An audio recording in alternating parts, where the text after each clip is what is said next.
नमस्कार दर्शक बंधु, आज हूँ अगस्ट मास 28 तारिख गुरुवार। चलतु नजर पकेबा देश विदेश प्रमुख खबर गुड़िक पूर्व चैनल नुआ थे चैनल को सब्सक्राइब कर पाखर आसुवा बेल आइकन को ऑन कर रखु। एमती लेटेस्ट न्यूज सर्वप्रथम देखापी तेज आसतु आज दिन गुरुत्वपूर्ण खबर गुड़िक नजर पकेबा।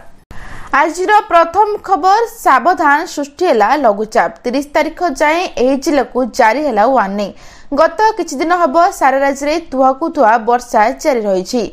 ओडिशा उपकूल बंगोपसागर लघुचाप क्षेत्र सृष्टि होता बेले वर्षार प्रभाव वृद्धि पाई।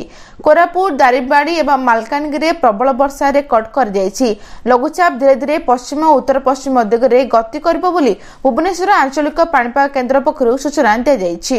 एवं लघुचाप प्रभाव में राज्य में 30 तारिख जाए वर्षा लगी रहिबो। आज विशेषकर दक्षिण ओडिशा रे प्रबल वर्षा हेबो एवं मालकानगिरी को प्रबल अति प्रबल वर्षा हेबा सहित घंटा प्रति 30 ରୁ 40 किमी बेगरे पवन बहिपारे। ताहासह कोरापुट गंजाम नवरंगपुर गजपति कंधमाला कलाहांडी नयागढ़ पुरी एवं खोर्धा जिले में बिजुली घड़घड़ी सहित वर्षा होइपारे बोली कुहाଯାଉଛି बोली सूचना रही।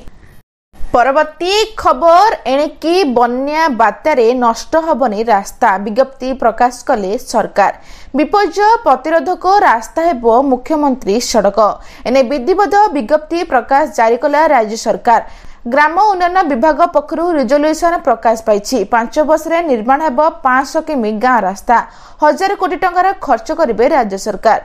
राज्य में बन्या स्थिति नहीं राजस्व मंत्री सुरेश पुजारी प्रतिक्रिया गतकाली सामनाକୁ आसीथिला।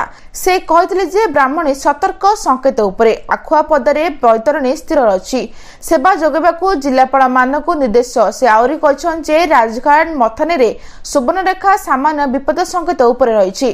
जाजपुर रे सर्वाधिक 46 गाँ 14 पंचायत प्रभावित होइछि। समस्त सेवा जोगेबाकू जिलापाल मानकू निर्देश दिया बोली सूचना रही।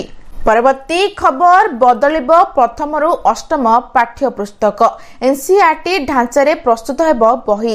जातीय शिक्षा नीति अनुसार हेब पाठपढ़ा एने प्रस्तुत होची नुआ पाठ्य पुस्तक। प्रथम रु अष्टम श्रेणी मध्य 55टी पाठ्य पुस्तक परिवर्तन कर आरंभ होची प्रस्तुति। घन घन बैठक नुआ नुआ परिवर्तन जातीय शिक्षा नीति कार्यकारी नहीं जोरदार प्रयास चली गणशिक्षा विभाग। प्रथम रु अष्टम श्रेणी मध्य 55टी पाठ्य पुस्तक परिवर्तन एवं एनसीईआरटी ढांचारे प्रस्तुत हेब पाठ्य पुस्तक। वर्तमान सुधा 24टी पुस्तक प्रस्तुत हो सारी।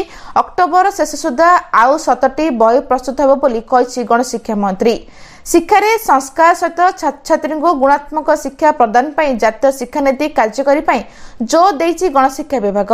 एवं भारतीय संस्कृति परंपरा तथा गौरवमय इतिहास को आधार कर पाठ्यपुस्तक प्रस्तुत कर सूचना रही। परवर्ती खबर चाषी को नुआ खाई भेटी आज अकाउंट को 2000 टंका पठाइबे राज्य सरकार। आज चाषी को नुआ खाई भेटी देबे राज्य सरकार। चाषी अकाउंट को जीव सीएम किसान टंका। चाषी अकाउंट को 2000 टंका पठाइबे राज्य सरकार। यह द्वारा राज्य में प्राय 51 लाख क्षुद्र एवं नाममात्र चाषी उपकृत हेबे।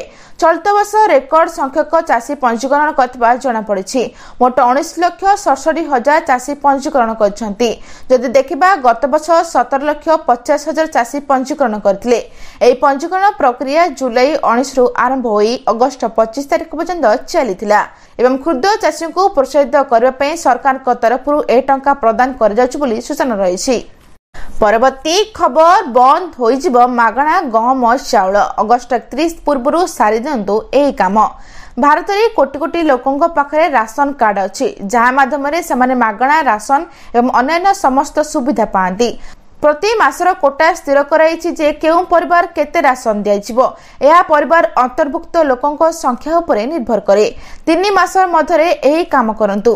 तेबे राशन कार्ड धारक पई बड़ खबर आसीछि। राशन कार्ड रे इक्वाईसी करबा एबे जरूरी होई जाइछि। 5 वर्षरु अधिक बयसर समस्त लोकंकर इक्वाईसी करबा जरूरी। जदि यह करा जाय नाही तेबे राशन कार्ड बंद करा जिवो एवं मागणा राशन रो सुविधा मध्ये उपलब्ध हेबो नाही। एथिबे प्रथमे 30 जून शेष तारिख स्थिर करथिला जहाकू परे 31 अगस्त कर देथिला एवं लोकन को इक्वाईसी पई 3 मास समय दे जायछि। जदि एही समय मध्ये इक्वाईसी करा जाय नाही तबे राशन कार्ड बंद होई जिवो बोली सूचना रहिछि। परवर्ती खबर बढ़िब चाषी पंजीकरण अवधि घोषणा कले मुख्यमंत्री मोहन चरण मांझी। चाषी खुशी खबर वर्तमान सीएम किसान टंका चाषी अकाउंट को जाउची, किंतु जो चाषी माने एजाई पंजीकरण करना खुशी खबर रही। सरकार चाषी पंजीकरण अवधि बढ़ाइबाकू योजना करछंती। एने मुख्यमंत्री मोहन चरण मांझी कहछंती।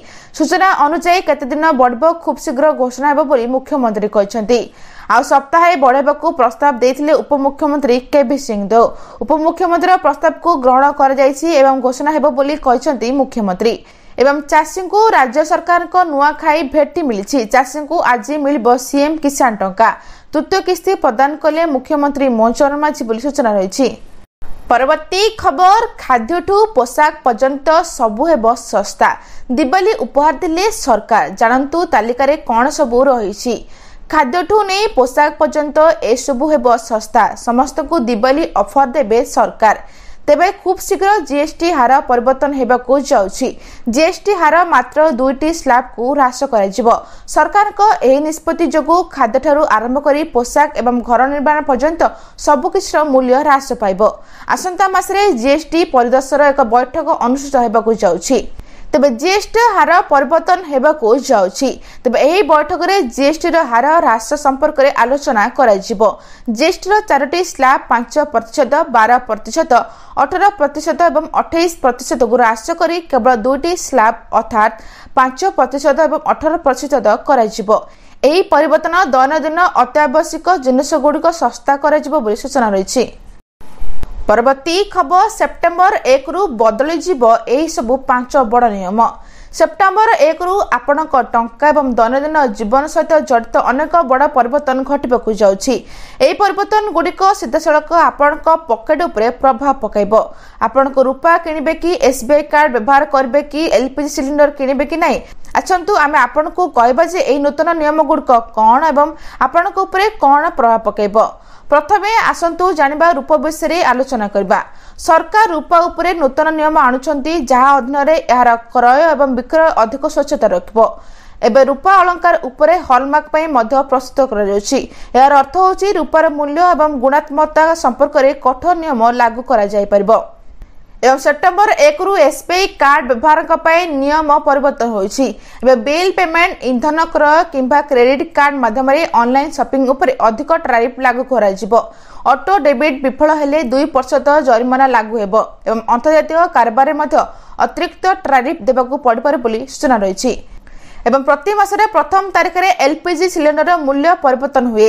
एथरा मध्य 1 सेप्टेम्बर मूल्य कम किंबा अधिक होई पारे। ए परिवर्तन गुड़िक तैल कंपनी गुड़िक एवं विश्व बजार अनुसार स्थिर होइथाय। जदि मूल्य वृद्धि पाए तेबे आपनक रोषे घर बजेट विचलित होई पारे। तेणु पूर्वरु आपनक खर्च योजना करंतु। यह व्यतीत किछि बैंक रे एटीएम रु टंका उठेबारे नियम मध्ये परिवर्तन होई पारे।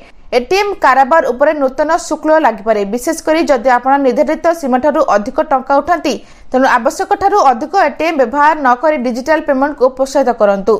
ए सहित किछि बैंकर स्थायी जमा एफडी सुध हार मध्ये परिवर्तन होई पारे। वर्तमान अधिकांश बैंक 6.5% रु 7.5% सुध देउछंती, किंतु आशा करि अछि एही हार को ह्रास पाई पारे। जदि आपण एफडी रे टंका निवेश करबाकू भाबुछंती तेबे शीघ्र निष्पत्ति नियंतु।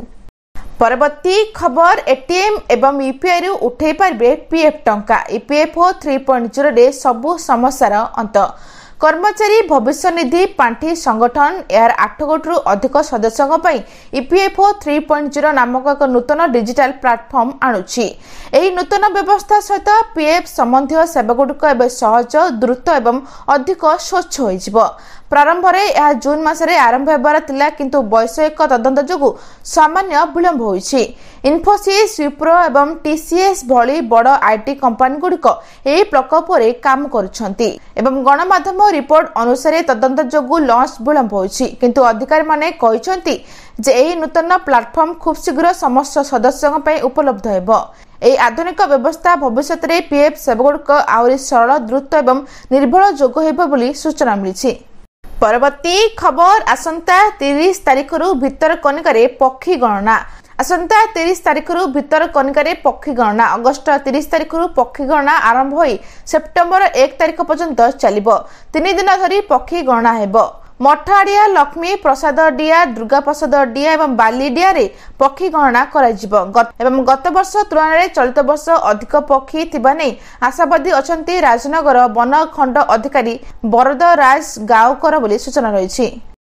आज एतिकी दर्शक बंधु भिडियोटी भल लगे चैनल को गोटे लाइक करी सब्सक्राइब करी शेयर करबा जम्मा भी भूलंतु नहीं। रहुची नमस्कार।